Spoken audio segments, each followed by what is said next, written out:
So now that we have our lettering, we can set aside our pens, turn on the lamp, and get out our camera. So we're gonna need good lighting, so I'm gonna take it off the tripod. Need to get it like this, so that the white background is almost all white, and the dark text is super dark. It'll make it easier for you to edit and vectorize later on. So we choose which one we like. I kind of like this one, and take a shot. Make sure it's super in focus, and you can get those little edits out later. And we need the lamp so that, here I'll show you the difference without it on. It's dark, there's shadows from the tripod. When you take a shot there, it'll be harder to edit and it's not very good. So to get rid of the shadows, like when you're flatlaying, turn on the lamp. Ta-da! Magic. And if you can't get straight up ahead like this, like if your lamp is up, like if your light is coming from the ceiling, and you don't have a lamp on hand, just go near a window and use the natural light, which works best, and then hold your piece upright, and then, oops, and then shoot straight ahead, like next to it, like, yeah. Okay, so let's open up the files, the images on Photoshop. This is only a step if you haven't fixed the exposure on your phone so that the background is totally white and then the text or what you want to digitize is totally black. So first step, if you get confused by Photoshop, I recommend that you just do it on your phone because it's much easier and it's less of a hassle. But if you have Photoshop and you get it, or you want to try something new, here are the steps. So first we click C on the keyboard, or the crop tool, which is here, and then you drag the corners, and you fix it so that you keep only the text that you want. So you don't want this part or this part, so we'll crop it out. And then just make sure that it's unconstrained so that you don't have to keep it as a square. So let's do that. And then hit enter when you're done. I hit enter. Or just change tools and then click crop if it doesn't want to. And then you see how you can still see the detail of the ink, like it's darker where my point started, and then it gets lighter as the ink runs out a bit, and then you could see these little, wait, let's highlight that for you.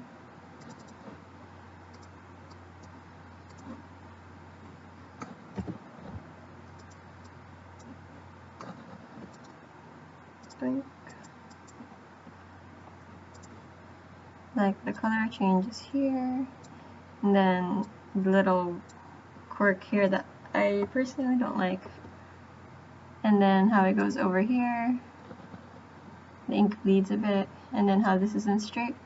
Well, all those problems we can fix later when we're editing, and overall I just don't like this. It kind of looks like a font chiller, so we'll get rid of that. So to delete it, just select and then click delete. Oops, make sure you're on the right layer, and then it'll make it content aware. Oops. So that didn't work since the other text here is really nearby, so we can use the brush tool and then the eyedropper to select the color that's near. We just want it to be the same shade so that when we go over it with layers later, with levels later, it'll catch this too. So just paint over that. You don't have to worry about this being like super far or your text not being straight or anything right now. We can fix that later. So now we go here to find the levels. So click that, and then you'll get a bar that looks like a little window that pop up that looks like this. So what we want to do, you can play around with it, but to make it quicker, just click on this white eyedropper and click on the white parts of your image. So what this will do is it'll make it clear white. And you see here how the black text like faded a bit, like it got overexposed. So we just click the black eyedropper and click on the light part of the black text. So there, and you see a little bit of graininess here. Click that again. Just keep clicking until you're happy that it's like solid black. So there, you could have done that on your phone, but if you wanted to learn how to do it on Photoshop, like for more detailed pieces, to keep it high quality or as high quality as you can, just click here. And then we can see here, if we open up the windows, the values of the CMYK RGB are totally white. So it's 0000 CMYK and max 255 RGB. And for the black, it's not so solid black, but it'll be good for the purpose of this. So hit Ctrl-Shift-S, save this as whatever you want, but keep it in JPEG. Max is good. And then we'll edit the other one. So just a quickie reminder, just to go over the steps all again so you can see it like with less of me explaining it.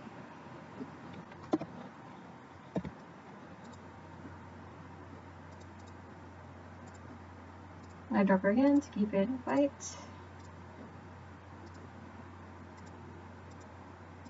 Get it dark.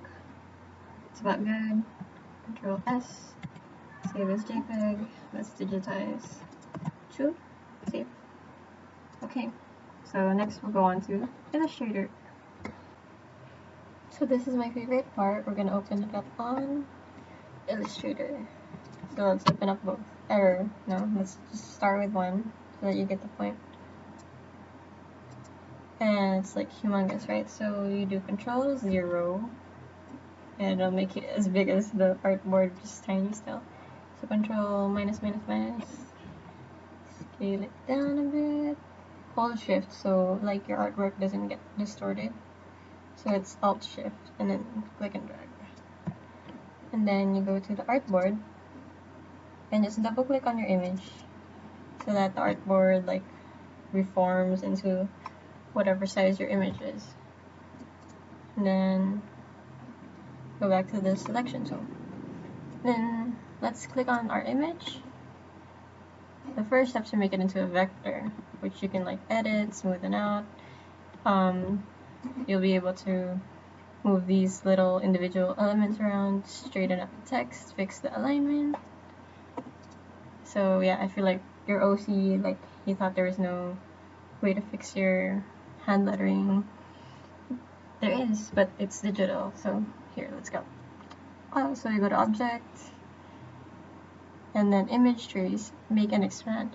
There used to be a way for like in the previous, I'm not sure if it's just my AI or if they took that out, but in the previous Illustrators, you could click this and there'll be like an ellipses, so ... And then when you click that, you can fix the settings, like you can control how smooth you want it, how much detail you want to take in, or if like it's not a solid white and black image, it'll capture the texture too and make that into a vector.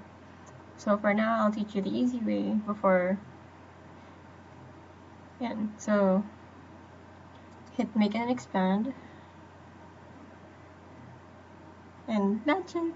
It's just like that easy. You just have to know where to click. So now we have this big object, and they're all together, so it's like still your image but in vector form. So what we want to do is click it, right click, ungroup. So everything is separate now. But what they don't like explain is that there's still this big white object of everything that was around your lettering. So undo. To get rid of that, just hit the background, right click, or no, select up here, same fill color. So it'll capture all the white shapes you have. So the, oh my gosh, I forgot the term for it, but the inside part of the G, if you know it, remind me of the D, the Z, and the E. So once you have that selected, you have it like all here. So you have like a reverse version of your artwork. And if you don't want that, just hit delete. And then we'll clean it up a bit, like get rid of these extra pen marks. Select it all so that you see like what your digitized piece is. So just tweak it to your liking. For now, I'll just like move stuff around and straighten them up. You can hit Control R so that the ruler pops up, and then you can like set a baseline. This won't be in the final image. It's just a guideline of like where you want your text to go, or like what points you want them to hit. So make sure that all the parts of one letter are together, and then you can select and then align them as you like. So align to selection, oops, like that. So you see how the L is a bit too long, and I would love for this T to like reach the bottom. We can just zoom in there, hit A, letter A, or there, the direct selection tool. Click and select the parts that you want to move. So usually it's best to move the anchors with a lot of space in between. So you just select that, so it's selected the individual anchors, the ones that are filled in, not the ones that are like outlines. So, and then you just either click and drag, or you can use click one and drag them all, or you can use your keyboard keys. So for now, let's just keep the little wonkiness since we're just focusing on alignment. So let me edit all of these so that they reach the guideline. Even they kind of look like fingers. Come on, T. Everything looks so weird close up. But don't worry, because your final art output won't be this wonky. So you can, here's another tip for that. You can click on an icon, an anchor. You know how they have these bars? They measure their curves, or like beziers. So you can play around with them to get the curve that you would prefer if like the image didn't convert to a vector as smoothly as you wanted, like exactly as your lettering was. Then another tip is you can go long press this pencil tool so that you can get the option for the smooth tool, which is also my favorite tool here so far, other than, no, let's not discuss that. So you have the smooth tool on, you just click and like drag along the way that you would like it to go, and it'll smoothen out your letters for you, hence it being the smooth tool. See? So like you got rid of the wonkiness, but I kind of like the wonkiness in some cases because it makes it look more natural, more handwritten, and you can just tweak whatever you want manually. And like this is missing a tail, so we can add points. Just hit P to go to the pen tool, click, and they have their beziers. I'll try to pronounce it. And then move the anchors around as you like, as you would prefer.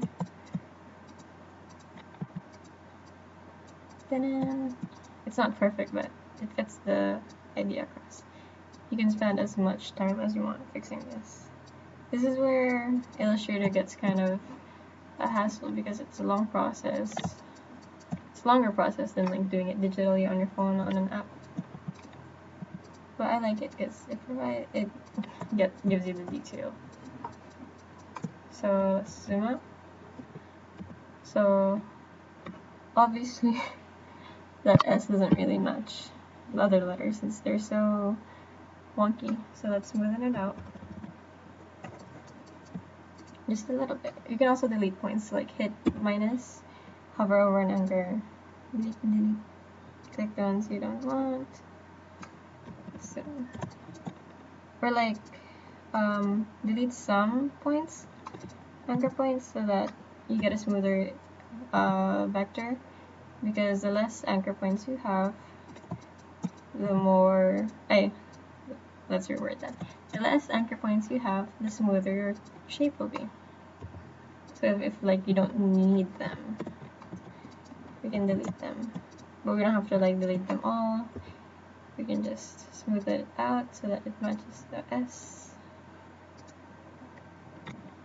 That pops up if you accidentally click on like not an anchor. Oh, that's too much. And then if you want to like straighten this out, you can add another point there. Hit Alt. Click Alt on your keyboard and click, and it will like give it an angle. So let's zoom in so you can see that better. Add an anchor point where you like.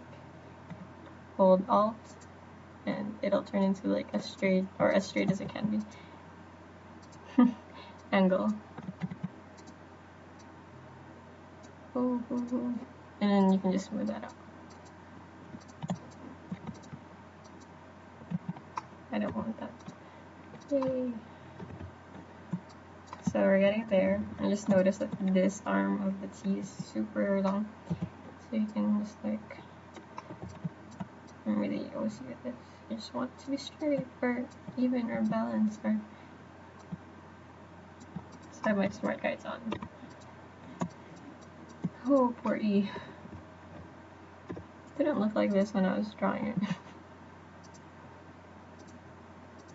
Oops.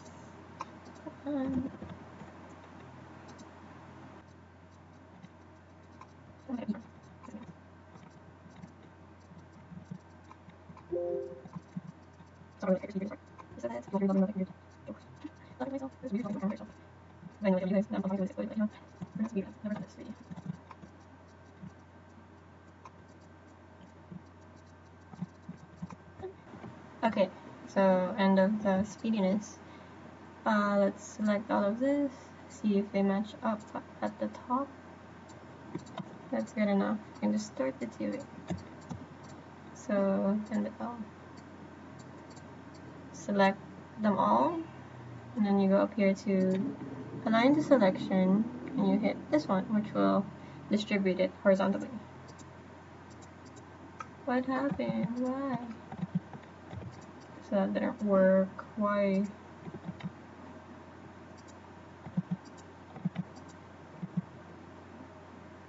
So it's being weird. So let's do it the manual way.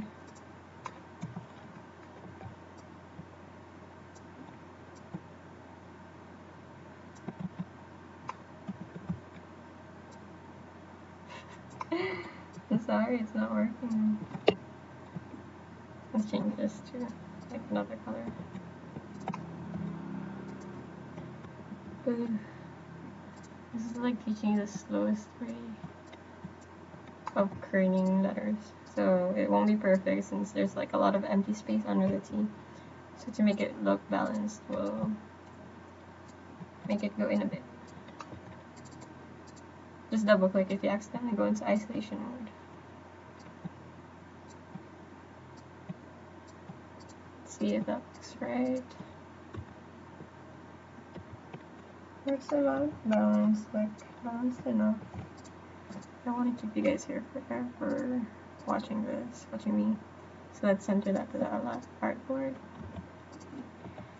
And then let's speed through editing this again. So again, if you don't want this quirk here, you can just delete some anchor points to straighten it up. And the one over here. we can straighten it up by selecting the endpoints, bringing them up. Up. So for these, I'll just keep this part ruggedy so that it looks like brush strokes, but I'll just balance it so that it's straighter.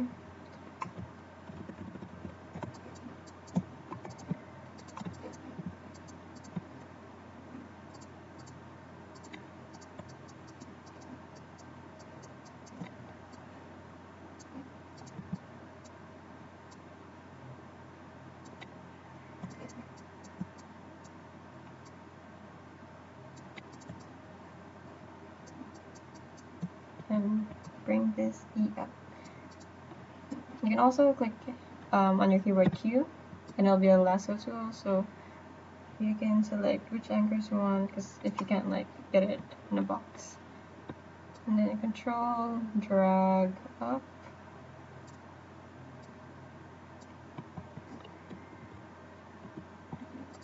And then you can like adjust these so that it looks natural, not like a weird monster neck. Hello.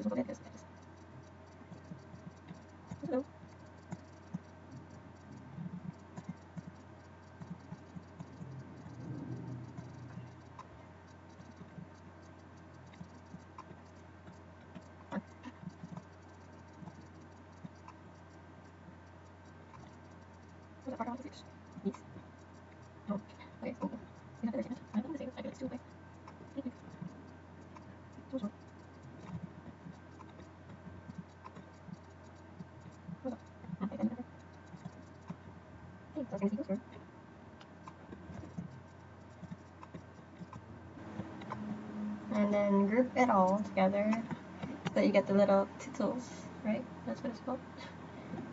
Control G. Like this is a group 2. Let's group up our little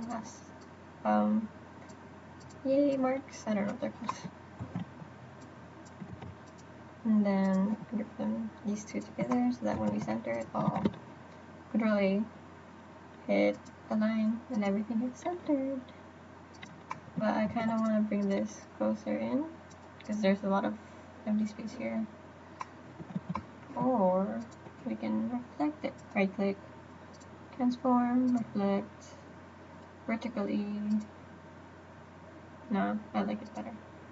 There. But if you wanted to, you could just like hit enter.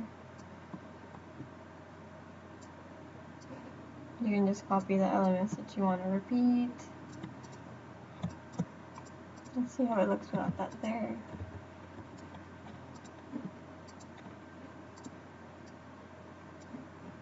Let's digitize.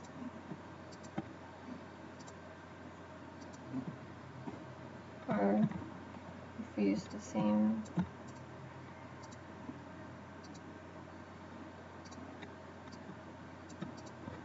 That look good.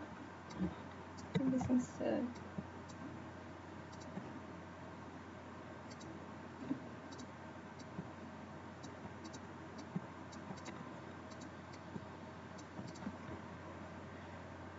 Looks weird, but you got the point.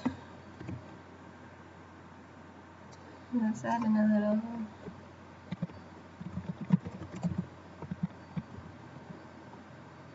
What was it?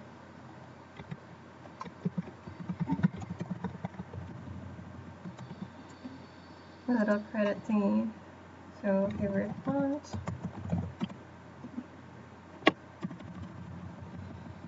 This for credits, and this will be mine. Yeah. Like icon or logo or what I'll use for now for this series.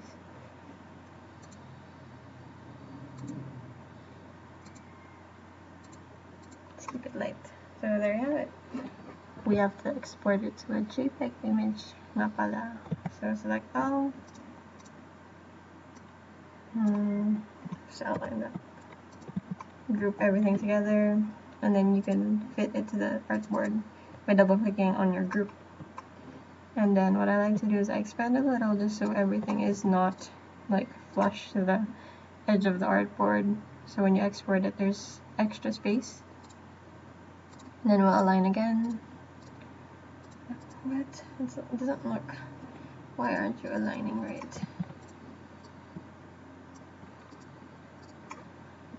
There. And then if everything looks good to you, you go to File. You can save it as an AI file, but save it as JPEG. You go to Export.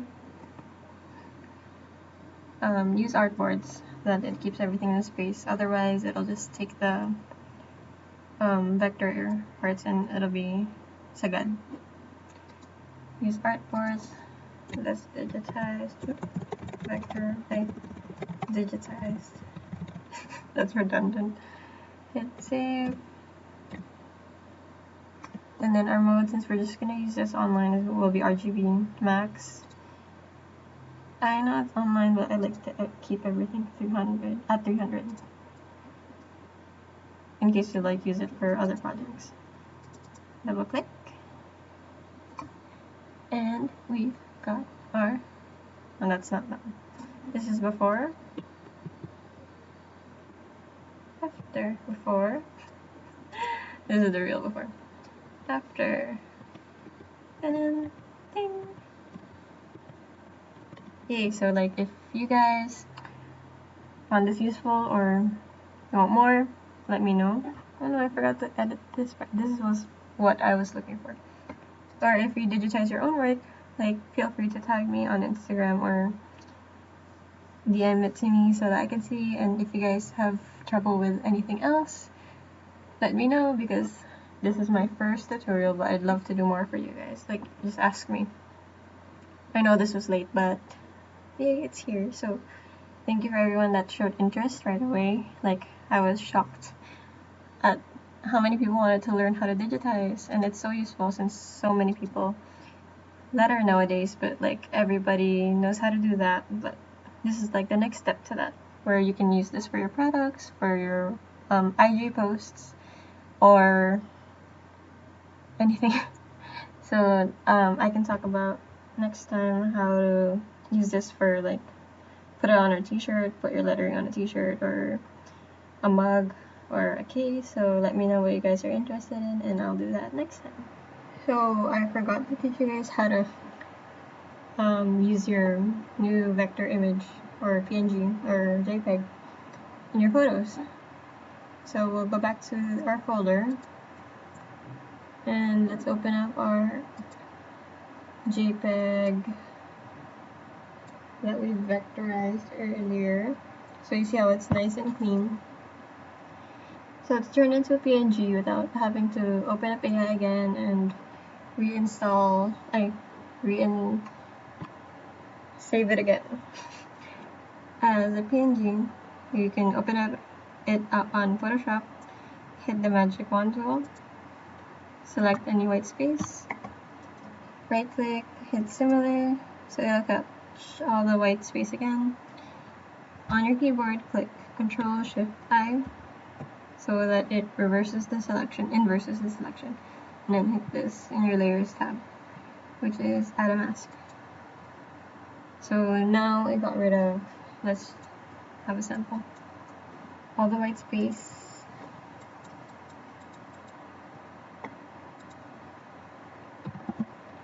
Ta-da! So we'll delete that background, Ctrl-Shift-S, save it as a PNG, so that when you overlay it on other photos, there won't be a background.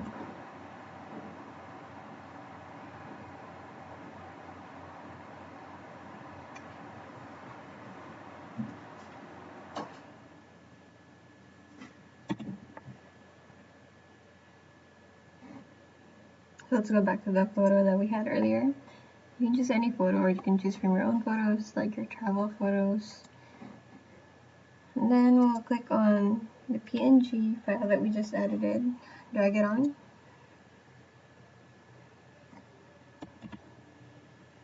And since black doesn't really read well on our dark photo, you can right click rasterize the layer so we can change up the colors. Lock it. So this means that even if you take the brush tool, start drawing on other parts, you won't be able to draw on anything except what is already on the layer. So you can't add any elements to the transparent pixels. So we'll just hit Control Backspace, D first to change this to black and white, and Control Backspace to fill it with our background color, which is white. Then we can transform that, scale it as we like until you think it looks good. And if you think that it's a bit hard to read, you can darken. Oh, where'd that bokeh come from? You can darken it up by adding a multiply layer.